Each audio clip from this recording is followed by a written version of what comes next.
So let's talk about what we know for certain, and we can begin with a review of equity markets year to date.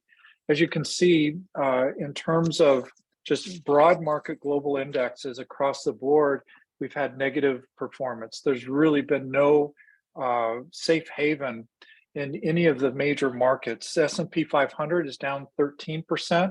That's up. We were down just about 20%, which marks a traditional bear market early in the year. But we've had some recovery in the last few weeks in particular, but nonetheless, we're still down 13%. The largest of the US blue chips have fared better. The Dow Industrials are down about 9.6, let's just call it 10%. Large capitalized stocks, domestic stocks, have done better than smaller growth-oriented stocks as measured by the NASDAQ and the Russell 2000. If we look at the European stock index, the Euro stock index, that's an index of the 50 largest European blue chip stocks. So it's akin to the Dow Jones. It's down about 10%, so nearly on parity with the Dow, and we'll look at that later. The Shanghai Composite really started the year off in terrible shape, rallied a bit, and has then deteriorated again with concerns around a zero COVID policy. But the Shanghai Composite's down about 11%. And if we look at the all world country index, or the all country world index, across all of the investable securities globally, they're down about 16.5%. So we're off to a really tough start in the year. It's the worst start, the worst 6 months for domestic stocks in over 30 years. So if we just look at the S&P trailing index, it gives you a sense of where we've been just over the last 6 months. We started the year with the S&P nearly at 4,800. Today we're well below that, something at around 4,100. So that just gives you a sense of the journey that we've been on with the S&P 500. What I find really interesting is the S&P 500, if you just look at the sector performance, it's made up of a number of different sectors, consumers and financials and healthcare, et cetera. Again, there's been no place to hide except really for energy. Energy is up as a sector nearly 42% as of August 1st. And other than utilities, which has squeaked out a small gain, all other sectors of the S&P 500 are negative year to date. If we look at kind of the performance or the difference between domestic US stocks and international stocks, you'll see that they are just about at parity now. There was a time when US stocks were significantly outperforming in a global economy, but now the difference between domestic and international equities has really come to parity. And we saw that as we looked at the Euro stock index relative to the Dow Jones. If we look at interest rates obviously have been headline news throughout the year. The 10-year Treasury today is trading at 2.7%. That's a yield that's lower than its highest, which was at about 3.5%, in part because of concerns about the economy and a slowing economy. So the 10-year Treasury is at 2.7%. We'll revisit that in just a moment. So those are the things that we know for certain, just some of the broad market indicators of where we are in the market year to date. But it brings us really to this theme that Chris has established for us, which is the wall of worry. And today in the New York Times, there was a op-ed editorial written by Kayla Scanlon. And I think that she really kind of encapsulated the economy is the story of what people do, how we spend money and time. When that story becomes too noisy to interpret, people begin to expect the worst. what people expect can soon end up happening. And right now, with conflicting data, many people's expectations have come together to expect a recession. And those expectations could very well lead to one. And, I think that that's really what we're talking about is this market, this economy, trying to get over a wall of worry and sort through conflicting information and trying to make heads and tails of just where we are. So let's go through some of this, and let's begin with inflation. Inflation has been front page all year, and it's scary. It's frightening to see such a sharp spike in inflation. CPI is up 9.1% as of June. If you exclude food and energy, which really is the most volatile component of CPI, it's up nearly 6%. It's a sharp increase from what we've seen over the last 30 years. And the concern is where does it go from here? So that's the bad news. But if you look at historical spikes in inflation, if you go back, even to the 60s, what we find is where there are spikes in inflation, that those spikes normally last for just about 2 years, on average, just over 2 years. And this experience that we've had with this most recent spike gets us right at that 2-year mark. So some would say, yeah, inflation is spiked, it's really painful, but the worst is maybe over if you look at it within the context of historical patterns and some of the other components of inflation. Oil prices are falling, supply chains are beginning to normalize. Things like shipping rates are coming back to nearly pre-pandemic levels.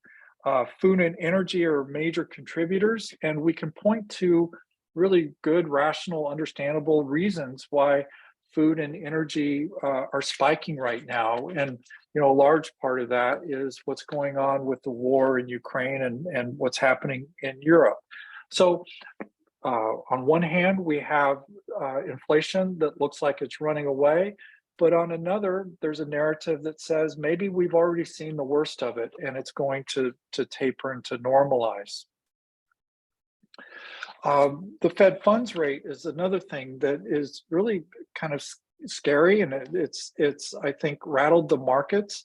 The Fed funds rate today is at 2.5%, up from basically zero. But if you look at the Fed funds rate on a historical basis, we're at parity to where we were in 2019. And if you look at it over a long period of time, going back even to the 1950s, it is below historical rates. So in that context, maybe the Fed funds rate isn't that scary. Again, conflicting information. But what is happening, I think, back to the op-ed article in today's New York Times, is that it's really rattling consumer confidence. And, it harkens back to FDR in March of 1933 at his first inaugural address. FDR had said, all that we have to fear is fear itself. And that was at the height of the Depression. And I think that there's a lot of truth to that. And what we're talking about is what we need to worry about is worry. And sometimes sentiment really drives results. And we can see that the US gross domestic product, GDP, is down for a second consecutive quarter. And I think that it's helpful to remember that US GDP really is driven by consumer spending. 70% of US GDP is consumer spending, driven by consumer confidence. And it also brings up an interesting point that traditionally a recession is marked by 2 consecutive negative quarters GDP, which now has happened. But really, there is a little known organization called the National Bureau of Economic Research that is responsible for officially declaring when our economy is or is not in a recession, and that's not happened yet. So yeah, maybe we're in a recession, maybe we're not. Maybe it's being driven solely by worry and concern. Maybe it's something else. Again, it's a set of conflicting data sets. So let's try to go somewhere that we might have more clarity. And of course, a large part of what we're thinking about as investment committees is corporate earnings. And corporate earnings, how will that manifest in prices and stock performance? It's pretty well, there's a consensus on the street among analysts that corporate earnings will fall in 2023, in the coming year. We've already seen a decline in corporate earnings. And you can see here in blue, actual corporate earnings, and then in the gray, what analysts are estimating for earnings in 2023. So with this, it might be easy to say, well, there is a lot of clarity, because if corporate earnings are falling, that means that stock prices are going to fall. But before you come to that conclusion, I think it's helpful to remember that also the price earnings ratios have fallen. So we've seen a sharp decline in PE ratios, and maybe that tells us that these declines are already priced into the market, and that we might be positioned for a recovery from here. PE ratios have declined from like about 23 or 23 and a half times to now at about 16 and a half times. So maybe these things are already priced into the market. We've seen the worst of it. So again, it doesn't bring us a great deal of clarity. Copper historically has been a really good indicator of what the market expects in terms of economic activity. Copper is so important and central to things like manufacturing and autos and construction, and has a history of being a really reliable economic indicator. Over the early summer months, copper was declining. There seemed to be some clarity that, hey, copper is declining. It's been a reliable leading indicator. So that spells trouble, but not so fast, because we're now seeing copper begin to normalize and actually to appreciate again. Oil is kind of the same way. Oil has been a leading indicator. If the expectation is that the economy is going to be growing and there's going to be a need for energy, that energy prices will increase, and if not, energy prices fall. Well, we've seen a sharp increase in oil prices. Anyone that has filled up a gas tank, and then we've seen oil kind of fall back again and begin to normalize. So again, a conflicting set of data, not real clear what it means. So it leaves us in this place of uncertainty.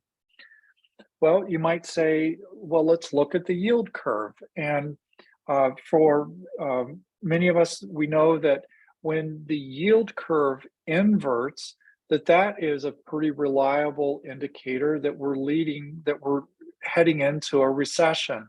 And what we mean by an inverted yield curve is that normally in a normal yield curve, short-term interest rates are lower than long-term interest rates.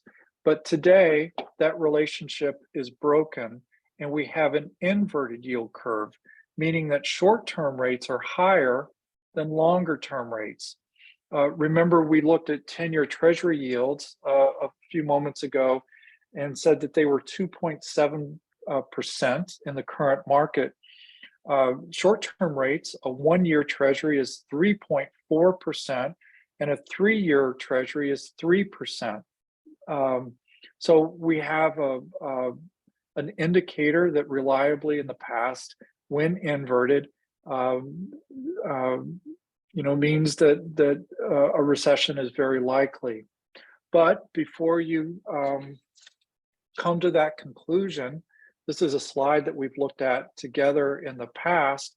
If you look at Fed rate hike cycles, and if you look at those cycles historically going back to the 50s, whenever there has been a cycle in the Fed increasing Fed funds and interest rates, pretty reliably, with only one exception in the early 70s, the market has done very well, sometimes exceptionally well.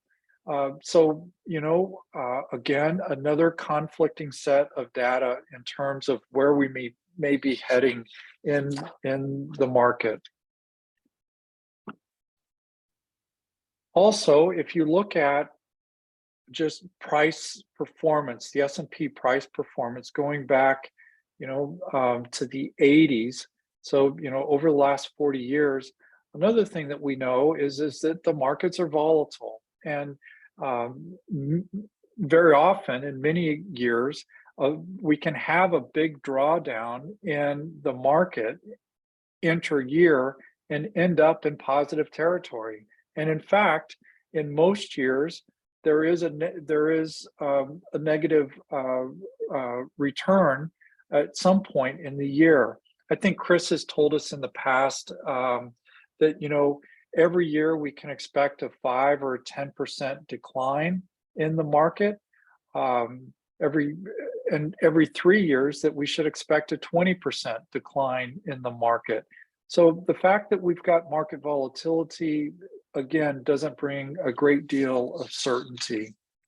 So those are the things that create uncertainty and are conflicting and make it difficult to understand where this market may be going next. I think very smart, articulate, thoughtful people can make an argument either way. So it brings us to a point where let's get on solid ground again. And I was struck by a passage that Chris quoted in his letter to us. We know this passage. It's in Matthew 6:34. So do not worry about tomorrow, for tomorrow will bring worries of its own. Today's trouble is enough for today. And Chris, I'll ask you to comment on this. As I read it, what it spelled to me, what it meant to me and communicated to me was, as fiduciaries and stewards and those responsible for the resources of others, we need to be focused on the things that we can control and that are within our domain, and everything else, it doesn't help to worry about. And in fact, it can be harmful to be worrying about those things that are outside of our control. So Chris, as you offered that in the investor letter, is that about right? Is that what you meant to hope to communicate to us? Yes, I think that's well said, Jim. And, as a pastor, I probably preached on this several times, and I think, clergy preach on this passage fairly regularly as it's in the Beatitudes. One thing I like about it is, Jesus is using negative language, I think, to get our attention. Do not worry. And he talks about today's trouble is enough for today. And if we just kind of invert that, we might be able to see something deeper underneath this, which is trusting God that the long term will work itself out. My mother has a phrase where she always says, "Don't worry, honey, it'll all work out." And she said that to me my whole life, and my siblings too. What I love about that is mom's not saying a positive thing or a negative thing. She's just saying everything will work out. And I think kind of Jesus is saying that here too, that, in the long run, we shouldn't worry or, obsess with things that might go awry in the future, because in the end, everything works out, and that's not in our control. So we can just trust that the long run will work itself out. And today, we just need to be present. We just need to be in the moment, living life in today's terms, dealing with what today has the president to us. That doesn't mean that we don't plan. It doesn't mean that we don't make wise decisions for the long term, but we shouldn't let current uncertainties ruin our trust in God's future, that God has made abundantly clear to us that God ultimately brings his kingdom on earth. So that's my little sermon. Thank you, Jim, for inviting me to share that reflection. Well, thank you for sharing that. Thank you for sharing that. So where does that leave us? Each of us are stewards and fiduciaries. We're responsible for overseeing talents. And so where does that leave us in a market where it just seems confused? And what I would offer is that we do have the opportunity to be in control of some things, and I think really important things. As we think about the resources that each of us steward, I think that it's really important right now that we revisit the purpose of the funds, to make sure that those funds are invested in a way that's appropriate for their purpose and their time horizon, and that we invest in a way that is responsible in terms of having broadly diversified funds made up of companies that are not doing harm and are doing as much good as possible, that they're following Wesley's principles, and that we're managing for fees. And if we do those things, those are the things within our power. And I think that the results will be positive.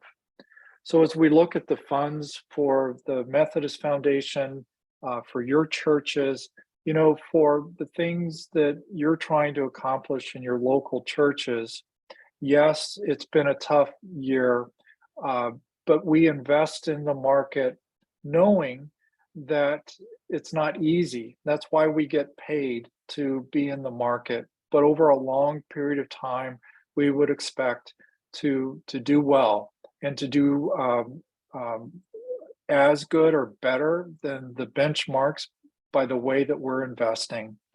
So as we look at the performance, the Methodist Foundation's performance, yes, over the second quarter, the year to date, even the last year, we've seen negative returns. The foundation's funds, by and large, have done better than their benchmarks. So there's some encouragement there. But if you look at the last 3, 5, and even the last 10 years, we continue to post to be able to provide very competitive returns. And these are the things as long-term investors that we should be focused on, knowing that we're going to take some bumps and bruises along the way, but over a long period of time, as Chris's mother would tell us, these things will all work out. So it's interesting how you can see, this is through yesterday, in the aggressive model, quarter to date, so that would be for July. The aggressive models return about 7.5%, which is more than 0.5% better than its blended benchmarks. And you can see the moderate model too is also beating for this just through the month of July and the first couple of days of August here. So it just shows you, the volatility cuts both ways, and the market's going to do its thing, but it could be that we're starting to climb the wall of worry. We'll see, time will tell, but it just goes to show us that we shouldn't make any big changes in allocation or withdrawals, in a down market like this without thinking of some possible ways to, take advantage of dollar cost averaging, or just making a big decision over a period of time rather than all at once, because you might get caught, missing out on some short-term gains. So I just thought I would share that. This is adding some more context.